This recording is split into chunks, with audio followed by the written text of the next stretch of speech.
And when my knees won't shake, I'll drink to find inspiration. Hace muy pocos años nadie podría imaginar que alguien podría ser capaz de escribir más de 400 páginas sobre el trap. Pues nos acompaña alguien que con un enfoque filosófico y sociológico ha analizado este género musical en un libro que se titula El trap, filosofía millennial para la crisis en España. Es Ernesto Castro. ¿Qué tal, Ernesto? ¿Cómo estás? Muy bien. ¿Os conocéis todos, más o menos? No, pero no es de YouTube. No, pero estoy deseándolo. Pero hoy es el día. Hoy es el día. Porque tú, Antonio, un poco le otorgas la virtud de haber casi esparcido el trap en España, ¿no? Sí, de haber creado el hype. Él hype. es el que, digamos, Antonio es muy de hype. La categoría de trap.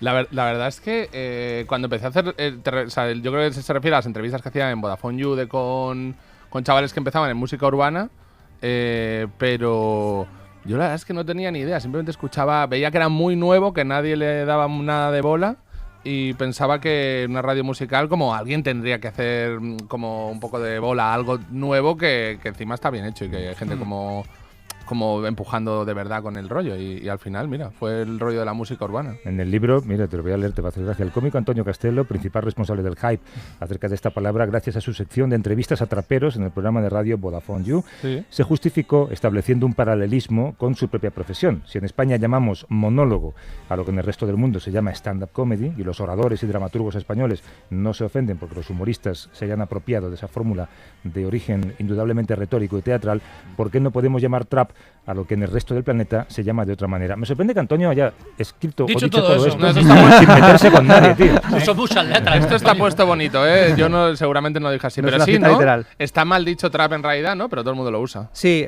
vamos, yo utilizo la palabra trap para referirme no tanto a la música cuanto al contexto. Acuño la expresión metamúsica de la crisis para referirme no solamente a los sonidos, sino al entorno social, a una determinada actitud ante la vida. Igual que el punk no simplemente pues el pendiente o la guitarra, sino también pues una determinada actitud desenfadada hacia la vida, pues el trap es algo parecido.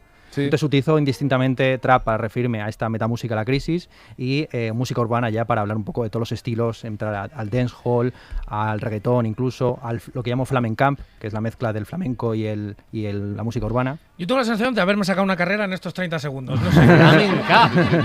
¿Hay flamencamp? Sí. Flamencamp. ¿Hay flamencamp? Flamencamp. Camp. Ah, camp. El camp es la... de Valencia. Esto es el camp. Sí, camp es una expresión que utilizó la teórica Susan Sontag para referirse al kitsch moderno. Camp serían pues las películas, por ejemplo, de Pedro Almodóvar. Dice Susan Sontag que el camp es aquella seriedad fracasada. Y yo utilizo esa terminología, lo de flamencamp, para referirme a Rosalía. Es decir, que Rosalía quiere convertir a los chichos en un área wagneriana y a mi juicio fracasa en esa pretensión de seriedad. Claro, citas a Sontag, eres profesor de filosofía, o sea, Kant va a caer en cualquier momento. No creo. ¿Enseñas filosofía en dónde? En la Complutense. En la Complutense, o sea, a quienes quieren ser filósofos, digamos. Sí, bueno, a los estudiantes de filosofía. A los que pusieron una primera carrera pero no les dieron la nota de corte y entonces están en filosofía. Es un poco... ¿Y quieres sacarse en la posición? ¿Cuál es el perfil del estudiante de filosofía? Bueno, yo doy clase en filosofía y también en historia del arte, son dos perfiles bastante distintos, pero en general pues hay gente de todos los palos. Ahora mismo hay mucha politización, evidentemente, y ahí viene un perfil muy distinto. En mi época era gente fumada, porreros, etcétera, y ahora hay mucha gente, pues por ejemplo... por resumir. No que los filósofos sean de fumar porros. No, pero ahora... Menos mal que ha parado, pensaba que iba a seguir. Tienes un papel, eureka. No, pero ahora es un perfil muy raro porque, claro, hay una politización como de carlistas contra isabelinos, solamente que los isabelinos son... Los isabelinos son feministas y los carlistas son boxers a saco. ¿Y eso lo saben ellos? Sí, por supuesto. No, porque muchas veces se les otorga un título que ellos mismos no saben dónde. Yo dónde me pongo, ¿no? En clase. Tú eres carlista. Pero me estás diciendo, Ernesto, que has presenciado a lo mejor debates o discusiones que no te esperabas presenciar. No, sabía perfectamente cuál era el perfil del alumnado y sabes perfectamente que si le sacas el tema de, yo qué sé, el concepto de nación, la idea de nación, desde un punto de vista filosófico, pues va a salir, en fin, dos posiciones muy contrastadas, o el tema feminista, que es también un tema que se puede abordar filosóficamente, siempre salen ahí posiciones muy contrastadas. O sea que tú ya tienes una lista de temas que no quieres sacar, pase lo que pase. No, al contrario, los sacas y ves y puedes trabajar a partir de esos materiales. Es decir, bueno, pero eso ya es un milagro. O sea, estamos hablando que sacas ese tema en clase y hay gente. O sea, claro, sí. Hay gente en clase, no es en la cafetería. Mira, Ernesto, te voy a hacer una pregunta que tiene que ver con lo que hablábamos antes del odio, de tu show de odio y de la cultura del odio. ¿Cómo hay tanta polémica con Rosalía cuando realmente solo yo creo que aporta cosas buenas en general? Que es alguien que hace cosas y que pueden estar chulas, que puedes escucharlas, que tiene relativo éxito. Lo que hablábamos antes con Dani. Con Dani, ¿no? El odio al éxito ajeno, ¿no? Es que a Rosalía le pasa un poco parecido podríamos hacer un paralelismo con Dani, de jolín, de esta persona que le va tan bien porque ahora nadie dice nada. Lo que nos diferencia es la manera de llevar las uñas. Sí. Bueno, yo en el libro digo que el swagger, el que sigue la estética trap, es la síntesis entre el hipster y el choni. Entonces, por diferencia Espera. ¿Tú sabes en qué programa estás? Bueno, claro. ¿Tú sabes en qué emisora estás? Escúchame, No. es que yo acabo de poner todo eso en el móvil y me he conectado al wifi. En tío. Google, busca Schwanner, en Google.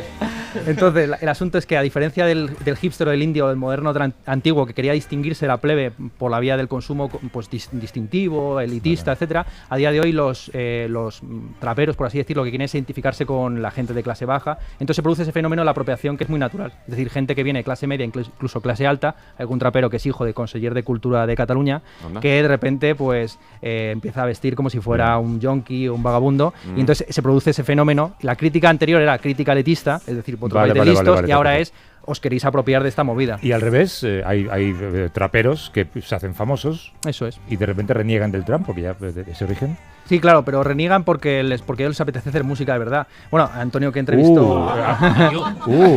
Acabas de decir no, que pero el yo trap mismo no lo es dices. música. No. ¿Qué quieres hacer? ¿Quieres un beef con Tangana, eh? ¿Quieres un beef con Tangana? Bueno, Tangana es el primero que se ha querido desmarcar esa etiqueta del trap, porque trap viene de trap house, que significa en inglés casa de la trampa, era el lugar donde se traficaba con drogas en el sur de Estados Unidos.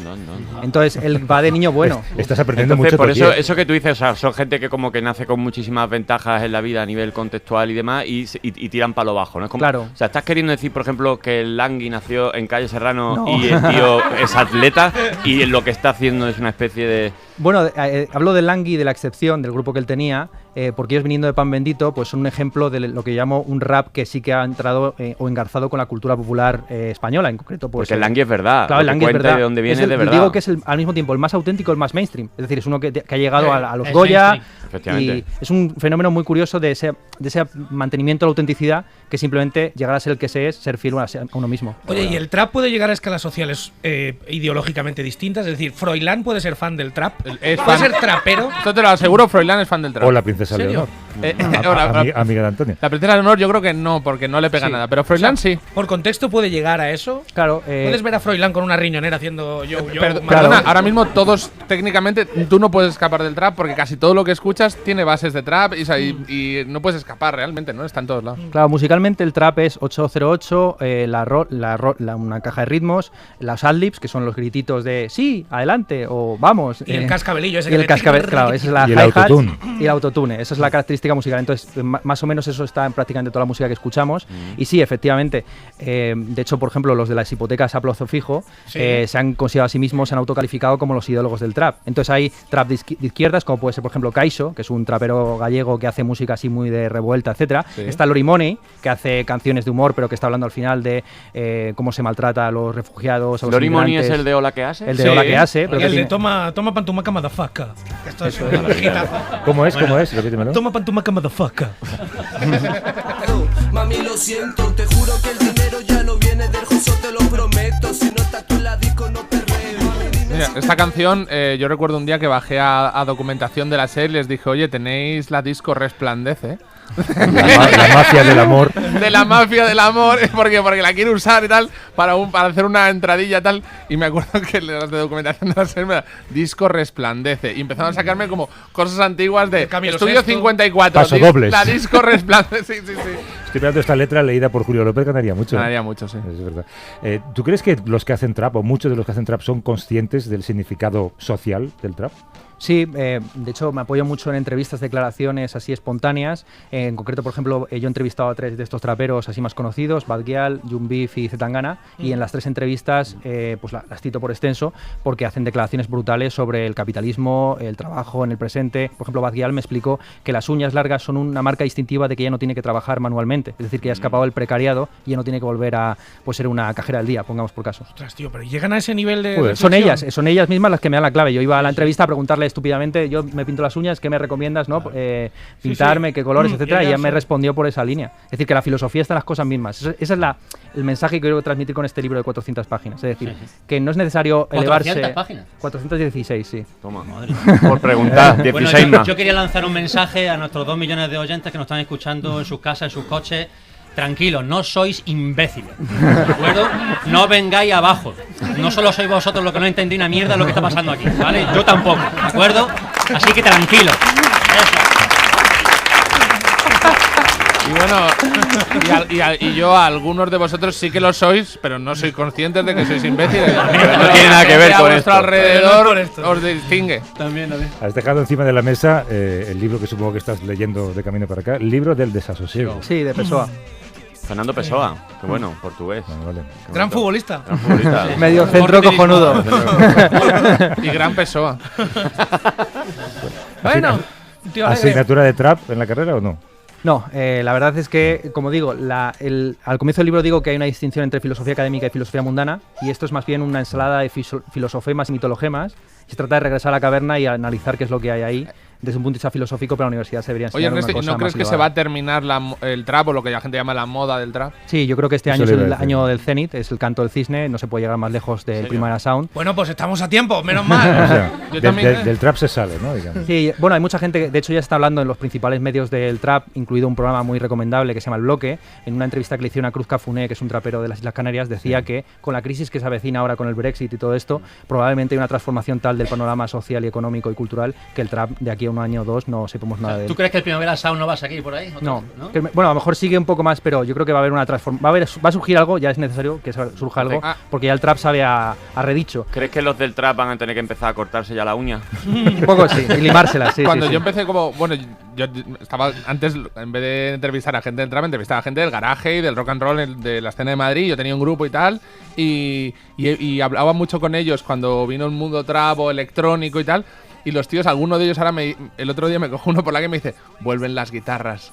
Como diciendo, vuelven las guitarras, desempolva la Stratocaster, me vuelve. Que yo tenía una colección de guitarras de surf instrumental y tocaba mucho tal y me decía, sácalas. No que cantéis victoria, que yo creo que la copla va a apretar fuerte saca ahora. el Twin Reverb. En 2020. Vuelve el amplificador Twin Reverb.